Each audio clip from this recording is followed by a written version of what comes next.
Imagine walking into a royal palace and seeing walls covered with artworks created centuries earlier. Then imagine an invading army entering that palace, destroying parts of it, and carrying thousands of its treasures away.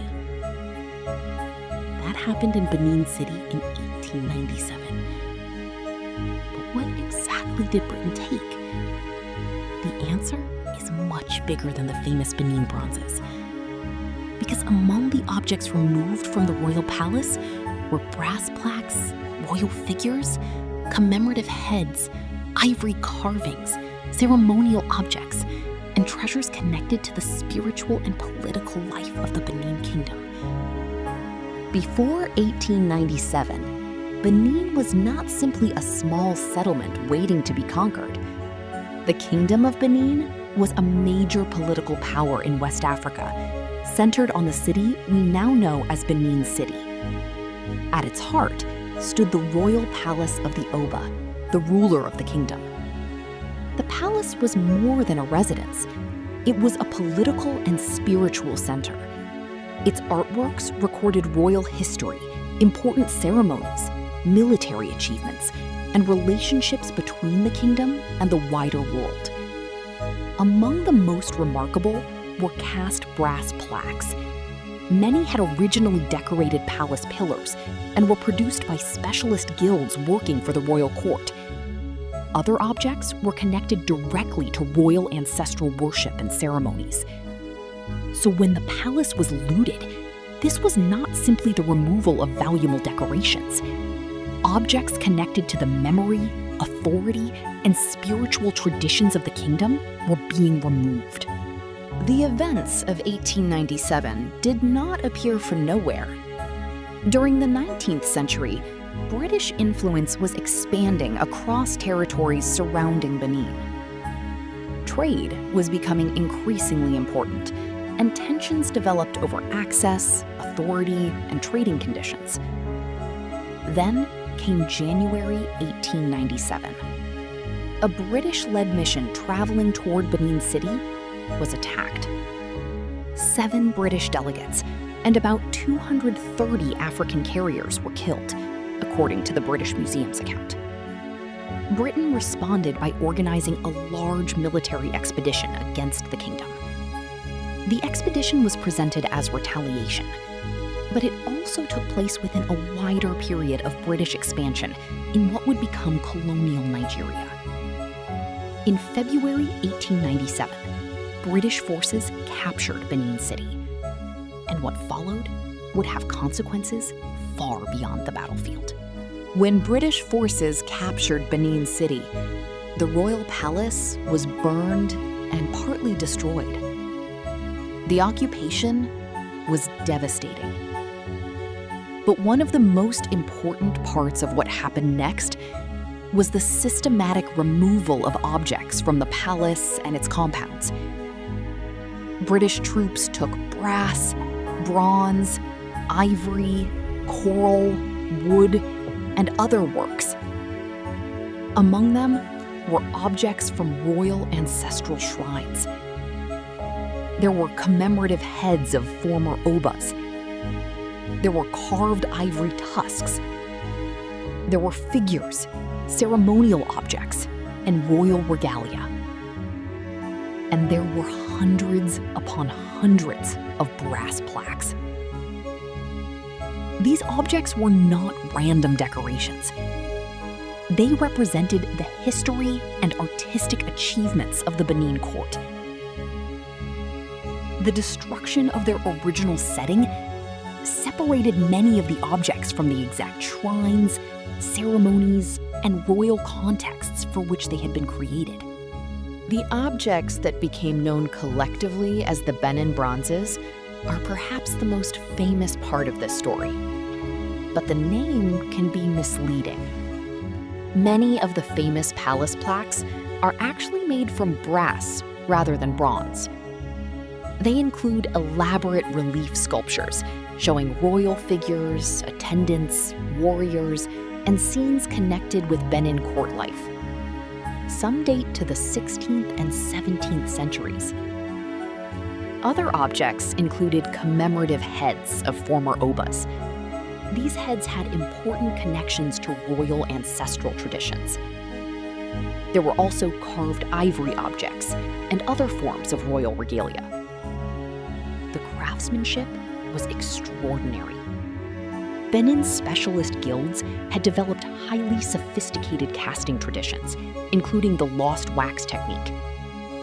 And these works were not created merely to impress foreign visitors. They had functions within the political, historical, and spiritual world of the Benin court.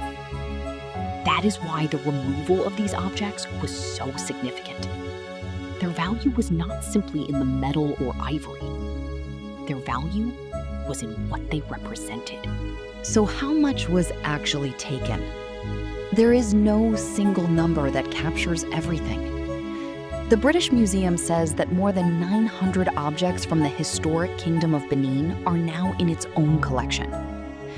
But immediately after the 1897 expedition, more than 900 brass relief plaques were found in a palace storeroom. Many had once decorated the palace. After the occupation, objects were distributed as official spoils of war, or among members of the expedition according to rank. Others were sold. Some were donated to museums. Others passed through dealers and private collectors.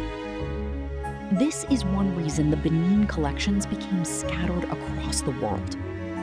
An object taken from Benin in 1897 could eventually appear in London, Berlin, Vienna, the United States, or elsewhere.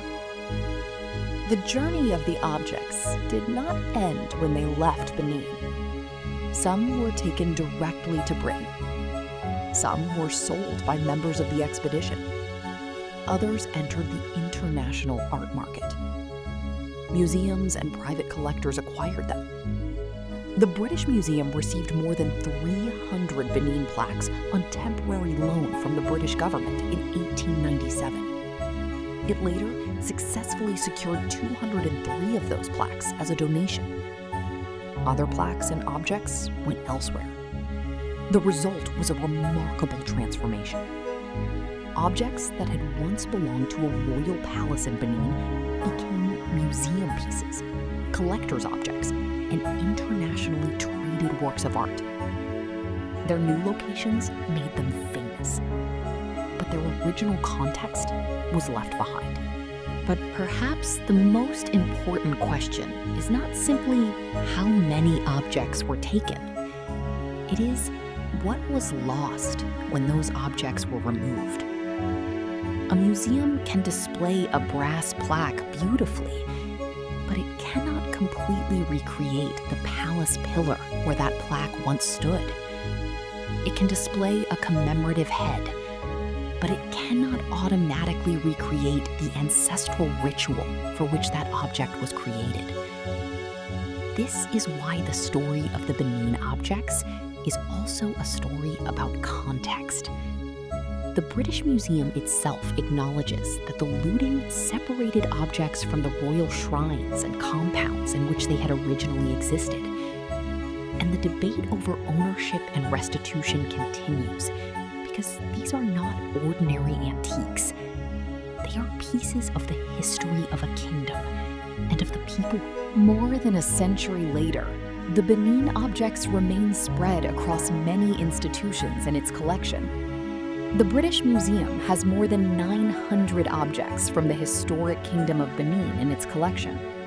Important collections also exist in museums in Germany, Austria, the United Kingdom, the Netherlands, the United States, and other countries. But the story is changing. Some institutions have transferred ownership of Benin objects to Nigeria. Others have returned objects physically. And discussions between Nigerian institutions and museums around the world continue. The debate is no longer simply about where the objects are. It is about who should have ownership of them, where they should be displayed, and how museums should respond to objects acquired during colonial violence. So, what did Britain really take from Benin in 1897? It took far more than brass.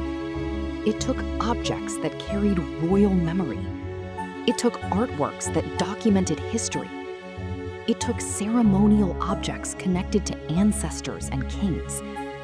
And it helped scatter an extraordinary body of Benin's cultural heritage across the world. Today, those objects are admired for their beauty and craftsmanship. But behind every plaque, every royal head, and every carved ivory object is a story. A story about a kingdom. A story about colonial conquest. And a story about how the treasures of one place became the collections of many others. More than a century later, the world is still debating what should happen next. And perhaps that is the most important thing to remember. The Benin Bronzes are not simply beautiful objects from the past. They are evidence of a history that is still being argued about today. If you want more stories about the African kingdoms and civilizations that history almost forgot, subscribe and follow the next chapter of the story.